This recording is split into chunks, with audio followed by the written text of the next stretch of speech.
విపక్షాలపై మండిపడ్డ కేంద్ర హోంమంత్రి అమిత్ షా ముఖ్యమంత్రి అయినా ప్రధానమంత్రి అయినా జైలు నుంచే పరిపాలన చేయటం మంచి విషయమేనా అంటూ ప్రశ్న. మన ప్రజాస్వామ్యానికి అది మర్యాదపూర్వకంగా ఉంటుందా అంటూ మండిపాటు. ఎయిర్ ఇండియా విమానం గాల్లో ఉన్న సమయంలోనే అనుకోకుండా ఎదురైన మెడికల్ ఎమర్జెన్సీ. విమాన సిబ్బంది చాకచక్యంగా వ్యవహరించి సమస్యను పరిష్కరించడంతో వారిని అభినందిస్తున్న ప్రయాణికులు.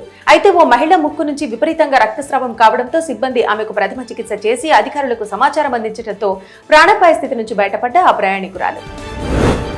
ఢిల్లీ ముఖ్యమంత్రి రేఖా గుప్తాపై దాడి చేసిన నిందితుడిని పోలీసులు విచారించగా బయటపడ్డ కీలక విషయాలు. అయితే సీఎంను కత్తితో పొడవడానికి నిందితుడు ప్లాన్ చేసుకున్నట్టు సమాచారం. భారీ భద్రత కారణంగా తక్షణం ప్రణాళికలను విరమించుకున్నట్టు నిందితుడు స్పష్టం.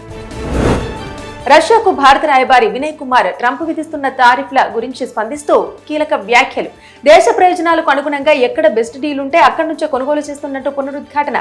రష్యాతో భారత సహకారం కారణంగానే అంతర్జాతీయ మార్కెట్లో చమురు ధరలు స్థిరంగా ఉన్నాయంటూ స్పష్టం.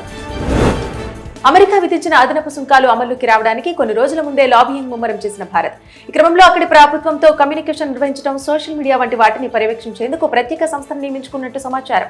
అయితే ట్రంప్ రెండోసారి అధికారం చేపట్టిన తర్వాత పాక్ చాలా వేగంగా ఆయనతో సంబంధాలను బలోపేతం చేసుకోవడం గమనార్హం.